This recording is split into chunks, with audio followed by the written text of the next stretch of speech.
بسم اللہ الرحمن الرحیم۔ السلام علیکم۔ آج ہم بات کریں گے دو اہم ایشوز کے حوالے سے۔ پاکستان تحریک انصاف کے بلے کے نشان کی بحالی کے بعد آپ جانتے ہیں کہ مافیا کو بہت زیادہ تکلیف ہے اور مافیا کی جانب سے باقاعدہ اس کے اوپر بات بھی کی گئی ہے۔ اب الیکشن کمیشن کی جانب سے جو انٹر کورٹ اپیل کا فیصلہ کیا گیا ہے اس کی کیا حیثیت ہے، پاکستان تحریک انصاف کی جانب سے جو آج ایک تگڑی پریس کانفرنس کی گئی ہے اس کی تفصیل بھی میں آپ کے ساتھ شیئر کروں گا، اور ساتھ میں آپ کو بتاؤں گا کہ اچانک ایسا کیا ہوا کہ لاہور ہائی کورٹ کے 2 ججز کو تبدیل کر دیا گیا، یا ان 2 ججز نے الیکشن کے جو اپیلٹ ٹرائبونل ہے اس میں کام کرنے سے کیوں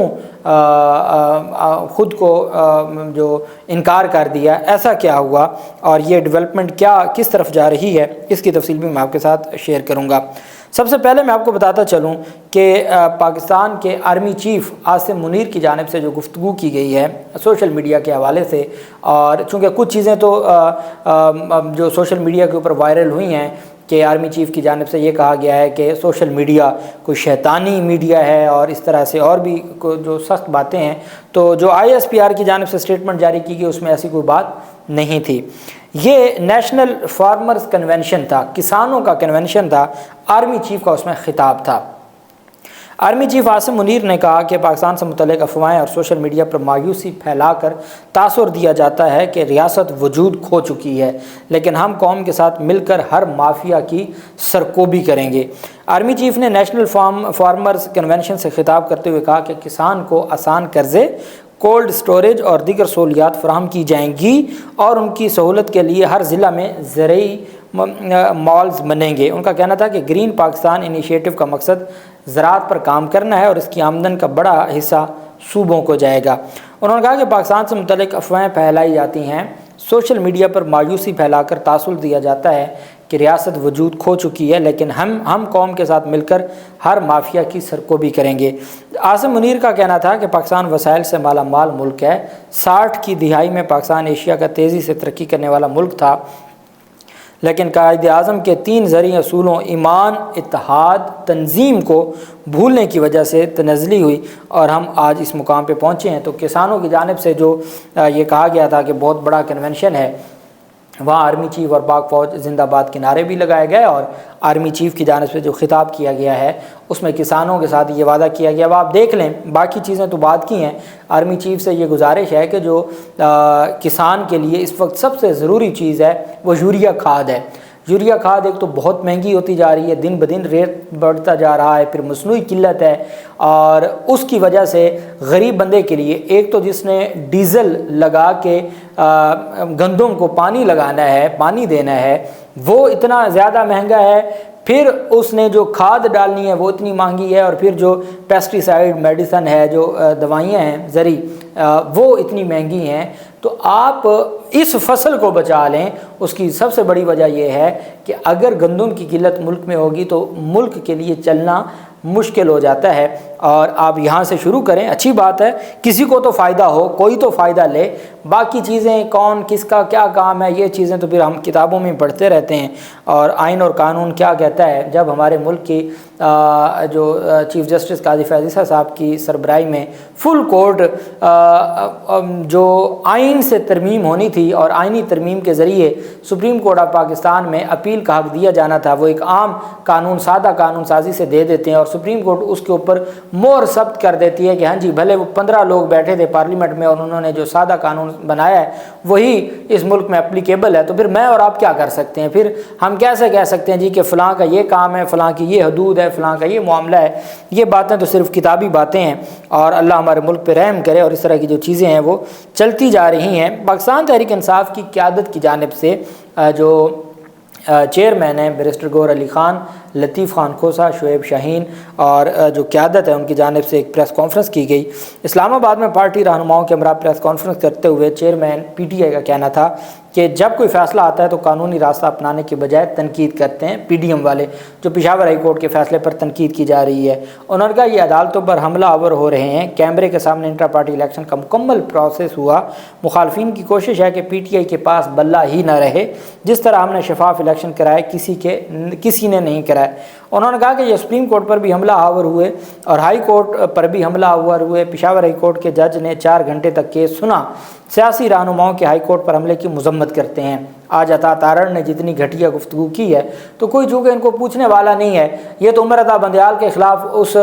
پارلیمنٹ میں بیٹھ کر جو 3 رکنی بینچ کے خلاف قراردادیں منظور کر رہے تھے، اور اسی پارلیمنٹ کے فلور پر جا کے جو موجودہ چیف جسٹس ہیں قاضی فیضی صاحب، وہ ان کے دائیں بائیں جا کے بیٹھے، تو پھر کب انصاف ہوگا اور کب ان کا احتساب ہوگا جب کوئی ان کو پوچھنے والا ہے نہیں۔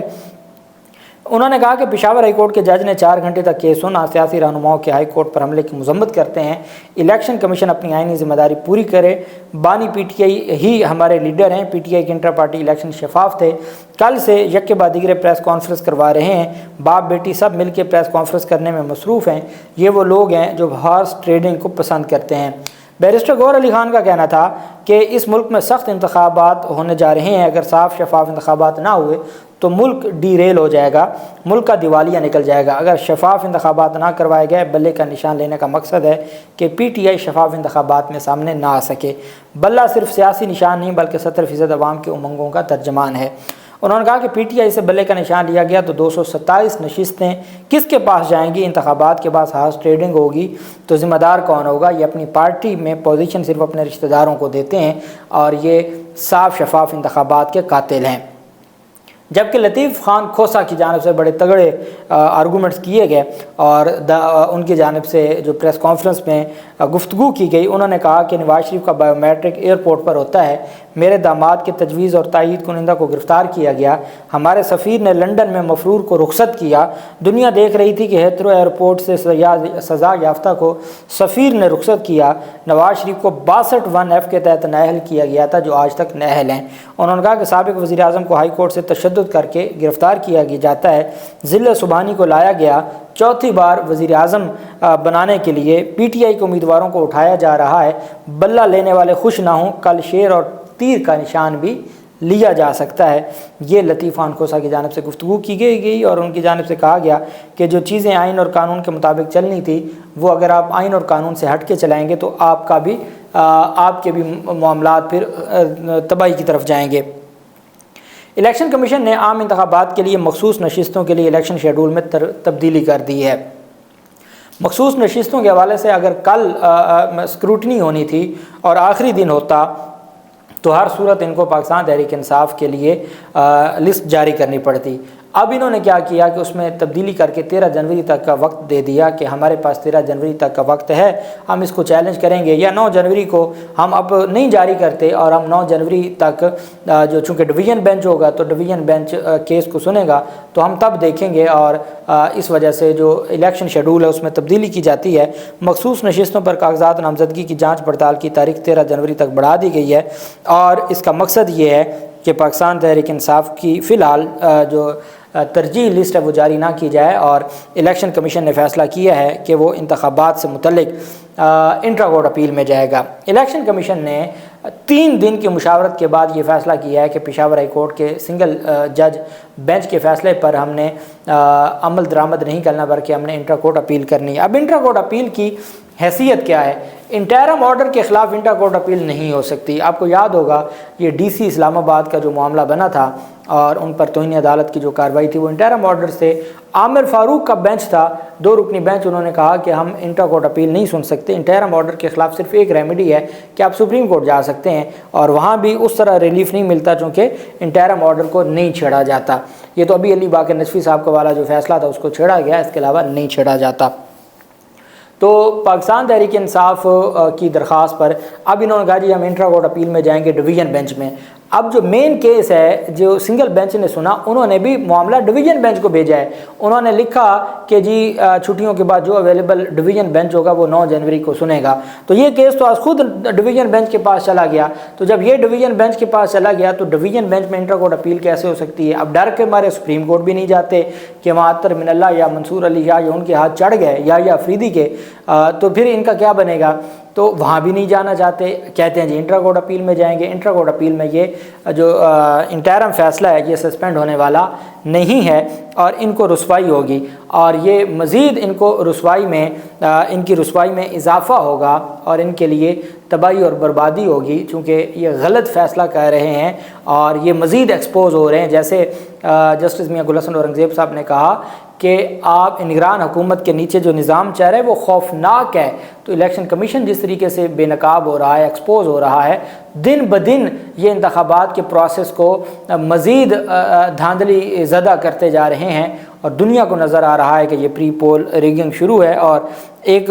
دھاندلی ہوتی ہے، یہ دھاندلا ہے جو کیا جا رہا ہے، اور ہر صورت پاکستان تحریک انصاف کو یہ ہٹانا چاہتے ہیں۔ دوسری جانب 2 ججز نے الیکشن ٹرائبونل میں بیٹھنے سے انکار کر دیا ہے، جو اپیلیٹ ٹرائبونل ہے۔ جسٹس فیصل زمان، پہلے جسٹس فیصل زمان صاحب نے لاہور میں اپیلیٹ ٹرائبونل کا جو الیکشن کمیشن اپیلوں کے لیے ٹرائبونل تھا اس میں بیٹھنے سے انکار کر دیا۔ ان کے انکار کے بعد جسٹس فاروق حیدر کو جو اپیلیٹ ٹرائبونل کا جج مقرر کیا گیا ہے، اور فیصل زمان خان نے انکار کر دیا۔ راولپنڈی میں جسٹس جواد حسن صاحب کو اپیلیٹ ٹرائبونل کا جج مقرر کیا گیا تھا اپیلیں سننے کے لیے، انہوں نے بھی انکار کر دیا ہے، اور ان کے انکار کے بعد جسٹس مرزا وقاص رؤف کو الیکشن ٹرائبونل مقرر کیا گیا ہے۔ اور اس کے پیچھے کیا وجوہات ہیں کہ کیا ان ججز کو خود ہٹایا گیا ہے یا ان ججز نے بیٹھنے سے انکار کیا ہے، ان دونوں حوالوں سے لاہور ہائی کورٹ کی جانب سے کوئی پریس ریلیز یا اعلامیہ جاری نہیں کیا گیا، لیکن یہ حقیقت ہے کہ جو اس کیس میں اور اس معاملے میں جو نظر آ رہا ہے وہ یہ ہے کہ 2 ججز کو ہٹا دیا گیا، اور ان کی جگہ 2 ججز کو فیصل زمان خان کی جگہ فاروق حیدر کو اور جواد حسن کی جگہ مرزا وقاص رؤف کو لگایا گیا ہے۔ اور اب معاملات کس طرف جاتے ہیں، اللہ پاک پاکستان کامیاب و ناصر ہو۔ بہت شکریہ، اللہ حافظ، پاکستان زندہ باد۔